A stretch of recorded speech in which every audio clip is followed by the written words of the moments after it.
안녕하세요, 멜목상. 오늘은 신명기 29장 14절부터 29절 말씀 보도록 하겠습니다. 네, 이제 오늘은 14절부터 29절까지 이제 나타난 일과 감추어진 일에 대해서 이야기를 하는 부분이 나오는데요. 일단 14절부터 17절까지는 이제 14절부터 15절까지는 이제 이 언약의 범위에 대해서 이야기를 해주고요. 그리고 16절부터 28절까지는 이제 너희들이 언약을 어기면은 저주받을 것이다라는 것을 되풀이합니다. 그거 28장 공부 엄청 많이 들었잖아요. 근데 계속해서 반복해서 또 이야기를 해줘요. 왜요? 우리가 자꾸 까먹으니까. 그죠? 그러고 나서 29절에 이제 우리가 근본적으로 그러니까 언약을 자꾸 어기려고 하는 이유에 대해서 좀 설명을 해주거든요. 이 내용 한번 볼게요.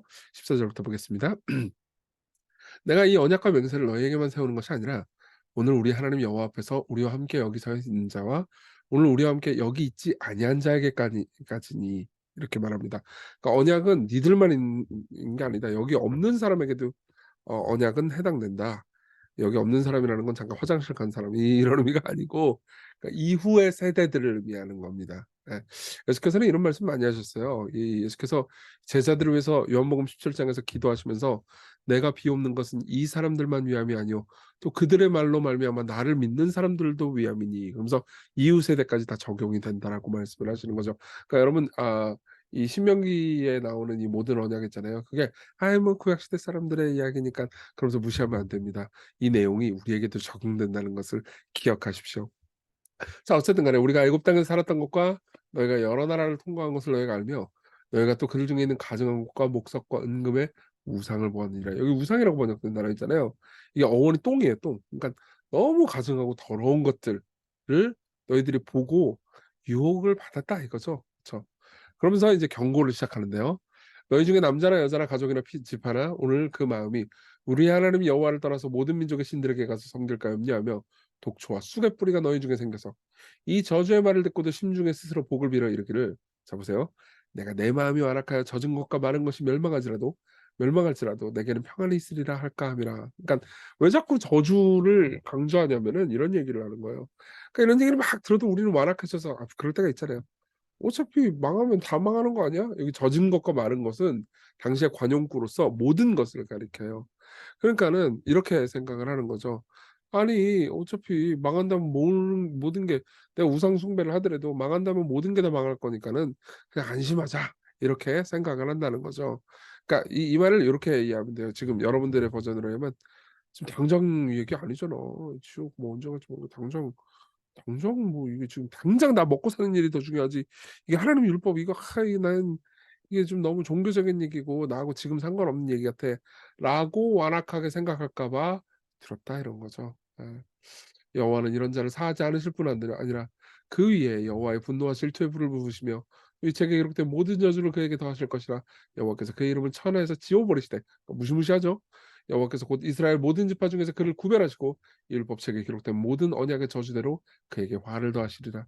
너희 뒤에 일어나는 너희 자손과 멀리서 오는 객이 그 땅의 재앙과 여호와께서 그 땅에 유행시키는 질병을 보며 그 온 땅이 유황이 되며 소금이 되며 또 불에 타서 심지도 못하며 결실함도 없으며 거기에는 아무 풀도 나지 아니함이 옛적에 여호와께서 진노와 격분으로 멸하신 소돔과 고모라와 아드마와 스보임의 무너짐과 같음을 보고 물을 것이요.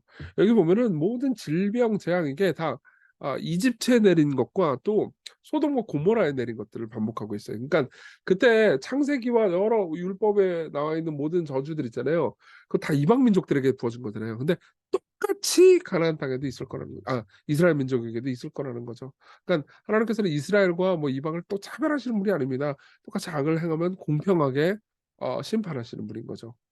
여러 나라 사람들도 묻기를 여호와께서 어찌하여 이 땅에 이 자기 백성이 이스라엘 땅에 이같이 행하셨느냐 이같이 크고 맹렬하게 노하시면 무슨 뜻이냐 그러면 그때 사람들이 대답하기를 그 무리가 자기 조상의 하나님 여호와께서 그들의 조상을 애굽에서 인도하여 내실 때 더불어 세운 언약을 버리고 가서 자기들이 알지도 못하고 여호와께서 그들에게 주시지도 아니한 다른 신들을 따라가서 그들을 섬기고 절한 까닭이다.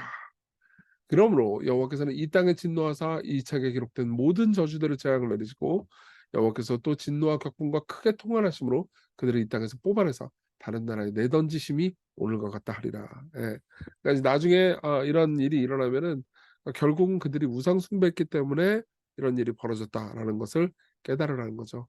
이렇게 경고를 했는데도 불구하고 결국 이스라엘 백성들은 하나님 말씀대로 살지 않고 그분의 뜻을 버림으로써 결국은 바벨론에 팔려가는 거죠. 그러니까 그들을 이스라엘 백성들을 이 땅에서 가나안 땅에서 뽑아내서 다른 나라 바벨론에 내던지심이 결국은 있었습니다. 참 슬픈 일이죠. 이게 이제 인간의 죄인이고 인간이 완악하다라는 것을 말해주는 본문입니다. 근데 29절에 보면요, 그 원인에 대해서 이야기를 해주고 있는데 원인이 뭐냐면 감추어진 일은 우리 하나님 여호와께서 속하였거니와 나타난 일은 영원히 우리와 우리 자손에게 속하였으니 이는 이 율법에게 우리에게 이 율법의 모든 말씀을 행하게 하십니다. 이렇게 말씀합니다. 무슨 말인지 설명해 드릴게요. 감추어진 일은 성경에 명료하게 드러나지 않은 일들입니다. 예컨대 우리의 미래가 어떻게 될지, 예. 그리고 우리가 뭐 여러분들이 뭐 우리 청년들 많으니까 청년들은 내가 누구랑 결혼하게 될지, 어떤 직업을 가지게 될지, 어떤 커리어를 가지게 될지 항상 궁금하잖아요. 뭐 장년들을 하더라도 내가 삶에서 결정해야 되는 것들이 너무 많잖아요. 내가 이 사업을 계속 유지해야 되는지, 새로 사업을 시작해야 되는지 말아야 되는지, 혹은 내 자녀 교육에서 어떤 선택을 해야 되는지, 저도 목회를 하면서 어떤 선택을 해야 되는지 늘 고민하거든요. 그러면은 여기서 하나님의 뜻이 뭐지? 이렇게 해가지고 어떤 하나님의 뜻을 미리 딱 알아가지고 그 뜻대로 결정하면 모든 게 형통할 거라고 생각을 한단 말이에요. 그렇지 않아요. 예. 그런 건, 즉 미래에 관한 것은 감추어진 일입니다. 예. 근데 나타난 일은 뭐냐? 하나님께서 명료하게 말해주는 율법의 말씀. 성경에 기록된 거 있죠? 그게 나타난 일이에요. 근데 감추어진 일은 하나님께만 속했습니다. 그러니까 우리한테 안 알려주세요. 안 알려주세요. 하나님께서. 근데 나타난 일은 알려주셨죠. 성경에 써 있네. 기록돼 있죠. 그렇죠.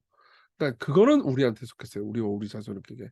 예, 자손에게. 미래의 일은 하나님께 속했고요. 그러니까 하나님 우리 안 가르쳐 주세요. 나타난 일은 우리에게 속했어요. 그러니까 우리가 그걸 왜 속했을까요? 왜 하나님께서 명료하게 십계명 이런 건 명료하게 가르쳐 주신 거잖아요. 그러니까 십계명 같은 것, 이 율법의 모든 말씀을 행하게 하심이라 이렇게 이야기를 합니다. 우리 적용해 볼까요? 첫 번째, 신뢰와 순종입니다. 감추어진 일은요, 하나님께서 분명히 가르쳐 주시지 않은, 즉 미래의 일들이나 선명하지 않은 일들이에요. 이거는 자꾸 알아내려고 하지 말고 그냥 신뢰하십시오. 여러분들이 선택을 하세요. 내가 뭘 해야겠다. 그것도 지혜롭게 선택을 해야겠죠. 성경 말씀을 따라서 하나님 이걸 원하시는구나. 혹은 이거 잘 모르겠지만 어쨌든 용기 있게 나가보자. 그러면서 선택하고 미래를 하나님께 맡기고 할 수 있는 데까지 하고 최선을 다해서 하고 신뢰하십시오. 이게 이제 우리가 해야 되는 일이고요. 나타난 일은 성경을 통해서 선명하게 말해주는 하나님의 율법들입니다. 이 일들은 분명히 이해하고 순종해야 되죠. 예. 그러니까 예를 들면 우리가 이런 생각을 할 수 있어요. 그러니까 내가 하나님께 은혜를 받았는데, 하나님 계시를 받았는데, 하나님 내가 마약상을 하기를 원하시는 것 같아. 이거는 명료하게 나타난 하나님의 율법을 자꾸 어기는 거잖아요. 내가 주께서 이번 주에 보니까 주일날 예배 안 드려도 된다고 말씀하셨어요. 이거는 여러분 이거 다시 한번 잘 생각해 봐야 됩니다. 이건 명시적으로 4계명을 위반하는 건데 안식일을 기억하여 거룩히 지키라. 아 보세요. 이런 것들을 우리가 그러니까 나타난 일들에 대해서 자꾸 우리는 그 본질을 흐려버리고, 그리고 저기 뭐지 분명하지 않은 일에 대해서 자꾸 하나님을 알려고 하면 안 됩니다. 지금 무슨 말인지 설명해 드릴게요. 우리는 내가 어떤 직업을 가져야 돼요? 내가 뭐 누구랑 결혼해야 돼요? 내가 뭐 해야 돼요? 무슨 결정을 해야 되나요? 지금 사업을 계속할까요, 말까요? 이런 것들에 대해서는 자꾸 알아내려고 그래요. 하나님 뜻이 뭐죠? 왜 알아내려고 할까요? 실패하기 싫으니까. 하나님께서 정하신 그 뜻대로 그냥 우리가 하면은 무조건 형통하고 잘 되고 복 받을 것 같으니까. 그렇지 않아요. 예. 하나님의 뜻대로 해도 고통은 있습니다. 예. 그러니까 자꾸 우리는 반대로 행하려고 해요. 예. 감춰진 일은 우리가 그냥 믿고 신뢰하면서 하나님 뜻대로 살아가면 되는 그냥 신뢰하면서 하나님께 맡기면 되는 거고요. 나타난 일은 순종하면 되는 겁니다. 근데 나타난 일은 자꾸 불순종하면서 감춰진 일에 대해서는 자꾸 알아내려고 들어요. 그러면 안 되죠. 반대로 행해야 됩니다. 그러니까 율법을 자꾸 어기게 되는 거예요. 그리고 율법을 보면서 우리가 아버지의 뜻대로 행하신 예수님을 보십시다. 예. 예수께서는 이러한 신뢰와 순종을 아버지께 드리셨어요. 예. 예수께서 겟세마네에서 뭐라고 말씀하십니까? 이 잔을 내게서 지나가게 해 주십시오. 그러나 내 원대로 마옵시고 아버지의 원대로 없소서. 이렇게 말씀하시죠. 예. 그러니까 예수님도 아버지의 뜻에 자기를 맡기셨고요. 아버지가 분명히 십자가에 가서 죽어라 그럴 때 그 말씀을 자꾸 해석하려고 들지 않으셨습니다. 이게 은유적 표현 아닐까요? 진짜로 십자가에 못 박아 죽으라는 말일까요? 이런 식으로 하지 않으셨어요. 그냥 십자가로 묵묵히 가셨죠. 만일 그분이 은유적 표현 아니었을까요? 이건 내가 하기 싫은데 이건 다른 해석이 너무 율법주의적이에요. 이렇게 하지 않으셨습니다. 예. 그분은 그냥 가셨죠. 그 덕에 우리가 구원받았잖아요. 예. 그 덕에 우리가 저주를 받지 않게 됐잖아요. 그러니까 여러분 예수 그리스도를 보면서 그분이 율법에 순종하시고 하나님의 뜻에 자기를 맡기신 것을 기억하면서 모든 것이 주님의 뜻에 달려 있음을 생각하니 기쁘고 모든 것을 주님의 뜻에 맡기니 또한 기쁩니다. 이렇게 기도를 하시면 될 것 같습니다. 우리 같이 기도할까요? 우리 나타난 일에 순종하고 감춰진 일을 신뢰하는 마음 달라고 그렇게 하나님 따르게 해달라고 기도하시고 또 예수님을 보고 그분이 고통스럽지만 아버지의 원대로 없어서라고 한 기도를 우리도 따르게 해주시고 하나님의 뜻대로 되는 것이 제일 좋은 일임을 깨닫게 해달라고 같이 기도합시다.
기도하겠습니다. 은혜로우신 주님, 올 한 해 우리가 나타난 일, 하나님의 말씀에 분명히 순종하고 또 감추어진 일, 우리가 모르는 미래에 대해서 하나님을 신뢰하게 해주세요.